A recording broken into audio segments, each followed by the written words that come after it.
Coucou les amis, bienvenue dans une vidéo où je vais vous parler de la sonothérapie et la musicothérapie.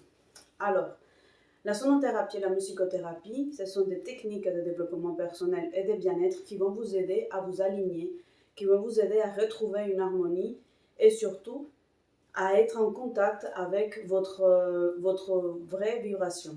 À prendre conscience que le corps, ce n'est pas uniquement de la chair, mais il y a une conscience, il y a une âme et il y a aussi une vibration, il y a un son.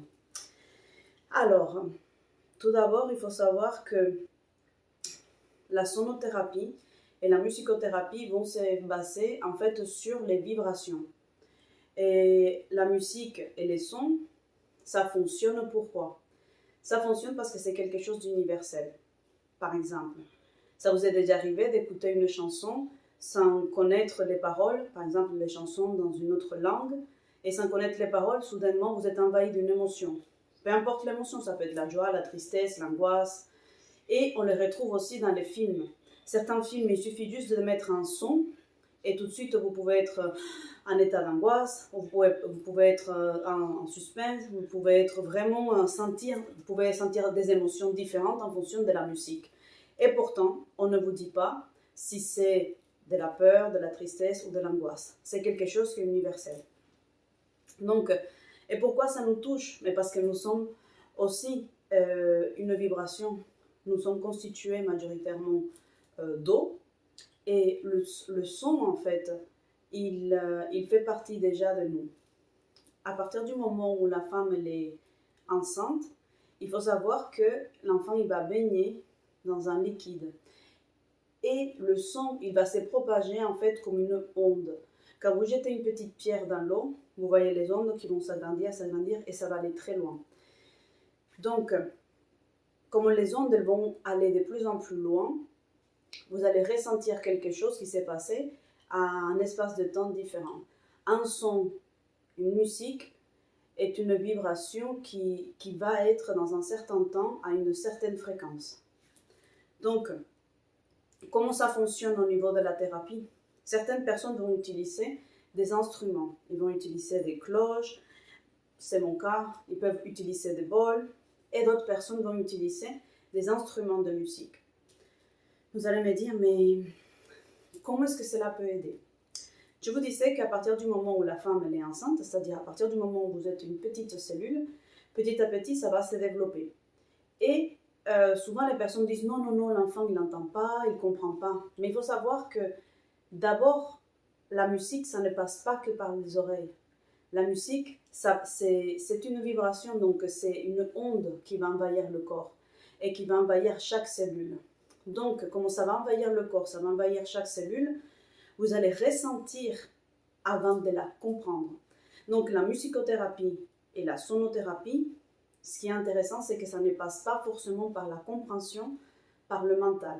Ça va vous aider à travailler le lâcher-prise. Ça va vous aider à travailler le laisser aller. Vous laisser emporter par la vibration. Les personnes qui ont déjà fait un travail sur soi ou qui ont commencé un travail analytique, psychanalytique, cognitif, comportemental, peu importe, un travail déjà où il faut une compréhension, vont bénéficier de la sonothérapie parce que à condition de se laisser porter, de se laisser aller. Personnellement, je fais une distinction avec les thérapeutes en musico- et sonothérapie quand nous avons des thérapeutes qui vont utiliser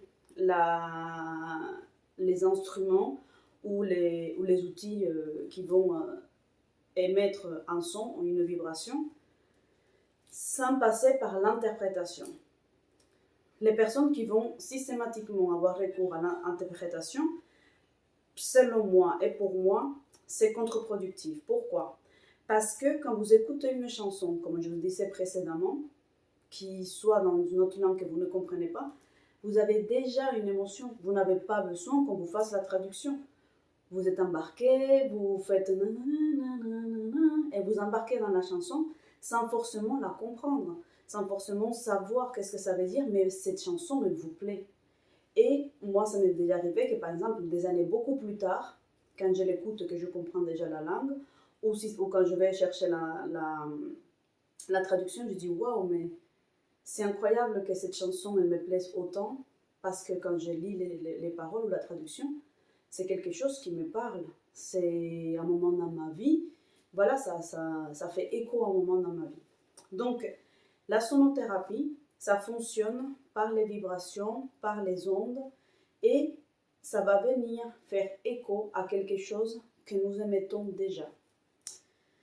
Notre corps, il a la colonne vertébrale.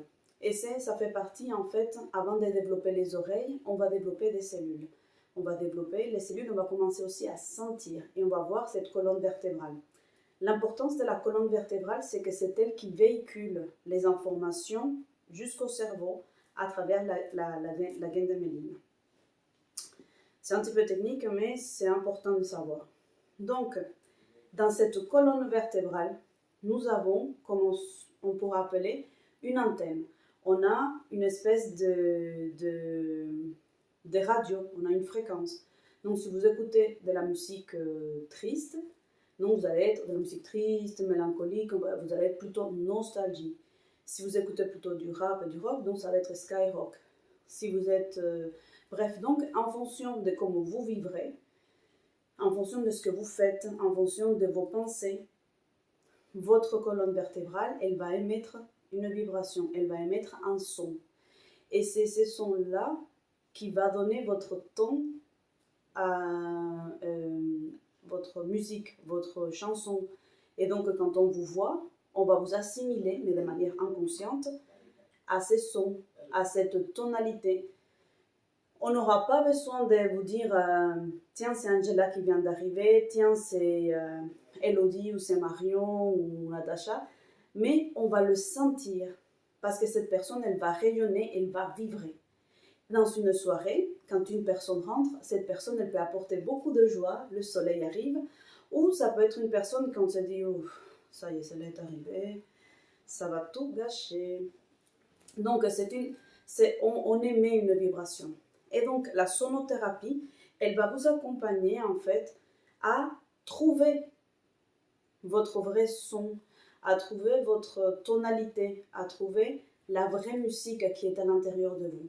Et parfois, cette vraie musique, on ne la laisse pas vibrer, on ne la laisse pas exister parce qu'on ne nous a pas donné l'occasion, parce qu'on a été imprégné, peut-être, dans notre environnement, de tout un brouhaha, de tout un bruitage qui nous empêche d'être nous-mêmes, qui nous empêche de nous exprimer et d'avoir un son authentique. On va être dans l'imitation, on va être dans la reproduction et on ne va pas être dans l'authenticité. On ne va pas être dans le soi, dans qui on est au plus profond de nous. Donc, avec la sonothérapie, nous allons travailler. Certaines personnes vont se baser par exemple sur la méthodologie des chakras. Donc, il y en a plusieurs. Certains thérapeutes pensent qu'il n'y a que 7, d'autres pensent qu'il n'y en a que 5, mais en réalité, tout notre corps est envahi des chakras, des micro-chakras. Et la sonothérapie, en fonction de comment vous pensez, de comment vous voyez les choses, vous allez avoir déjà une tonalité. Et c'est quoi l'objectif? C'est de trouver une harmonie. Si vous êtes une personne qui est soi-disant optimiste, qui est toujours dans la joie, ouais, tout va bien. Donc là, vous êtes une personne qui est plutôt, moi je les appelle, plutôt dans une hystérie. Donc vous êtes dans une vibration hystérique, donc vous ne voulez pas descendre. Vous êtes dépourvu des racines. Et vous êtes dans une espèce d'illusion où vous pensez que tout est merveilleux, vous êtes dans un monde de oui-oui, dans un monde de bisounours, où vous êtes dépourvu de quelque chose qui vous attache à la réalité. Les 5 doigts de la main ne sont pas pareils, donc on ne peut pas être toujours dans la joie. On a expérimenté la colère, on a expérimenté la peur, l'angoisse, la joie, le rire, le silence. Dans la musique, il y a aussi le silence. Et alors, en fait, ce qu'on va faire avec la musicothérapie, c'est justement ça. C'est vous aider à trouver une harmonie. Donc, les personnes qui sont très hautes, on va construire à travers le son ou aider à la personne avec le son à créer des fils pour s'attacher à la réalité, pour avoir des racines. Je me dis, mais comment ça se fait? En fait, c'est comme quand vous avez un instrument de musique. Quand vous avez une guitare qui n'est pas bien accordée, vous l'amenez chez un spécialiste, ou vous avez appris à l'accorder, vous l'accordez, et basta. Le son, il est déjà réglé. Et du coup, vous pouvez bénéficier, vous pouvez profiter d'un son qui soit harmonieux. Donc, c'est le travail du musicothérapeute ou de la personne qui pratique la sonothérapie. Ensuite, nous avons aussi des personnes qui sont complètement dans la dépression. Donc là, ce sont des personnes qui ont des vibrations qui sont plutôt basses. Et donc, ces personnes qui sont dans les vibrations basses, pareil, elles ne sont pas dans la réalité. Parce que la vie, ce n'est pas que la tristesse. Donc, on va les construire des fils pour essayer, petit à petit, de la remonter. Et il y a des musiques qui nous donnent de la pêche, comme il y a de la musique qui nous donne les dents. On n'est pas content. Donc, voilà les différents exemples que je peux vous donner. Et l'objectif, en fait, qu'on peut avoir avec la musicothérapie, parmi celui que je vous ai déjà dit, de retrouver votre vrai son, votre vraie musique, votre vraie vibration, c'est aussi de vous aider à avoir une harmonie entre les vibrations hautes et les vibrations basses. Pour qu'il n'y ait pas ce déséquilibre de ouais, oh, mais que ça soit ouais, oh, ouais. En fait, comme les vagues de l'océan. Que ça puisse être quelque chose d'équilibré et que le pic ne soit pas trop haut et que la chute ne vous fasse pas mal. Donc, en fait, pouvoir avoir des mouvements réguliers et harmonieux et qui correspondront à vous, à votre façon de voir le monde, à votre façon de percevoir la vie et de vous exprimer, de pouvoir oser le son qui donne votre tonalité, votre personnalité. Qu'est-ce que je peux vous apporter de plus par rapport à ça? Souvent, quand on est dans nos pensées qui sont répétitives, dans nos pensées qui nous rendent tristes, on va rester dans des vibrations qui sont médiocres. On ne va pas explorer tout ce que le monde nous a apporté. La culture, les connaissances, les voyages, ça vous fait connaître et découvrir un monde, mais vraiment merveilleux. La musique chinoise, la musique indienne, la musique africaine, elles ont toutes des tonalités qui sont complètement différentes. Ils utilisent des instruments qui sont différents. Donc les personnes qui travaillent avec la sono et la musicothérapie, elles vont aussi s'appuyer sur ces différents éléments. Moi, personnellement, je les travaille avec le massage, je les travaille aussi avec la danse et avec l'écoute, avec une écoute active qui va venir se connecter à un certain nombre d'émotions et ça va créer une libération.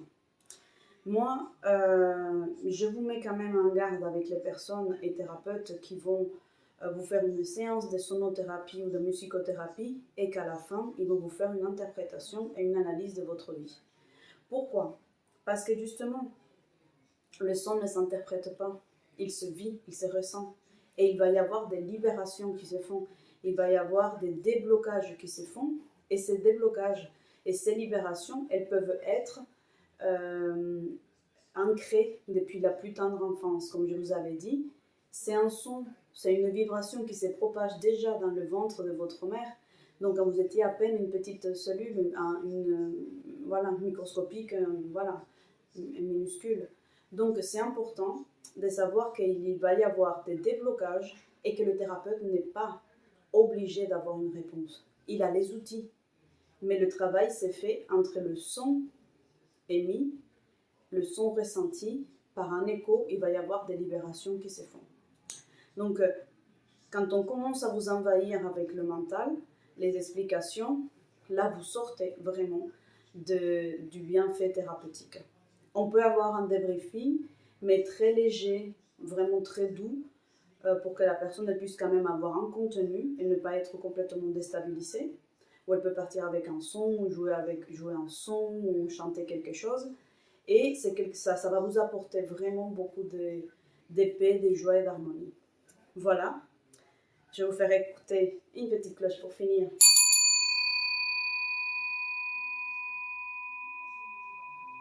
Cette conférence et Je vous dis à très bientôt. Namaste.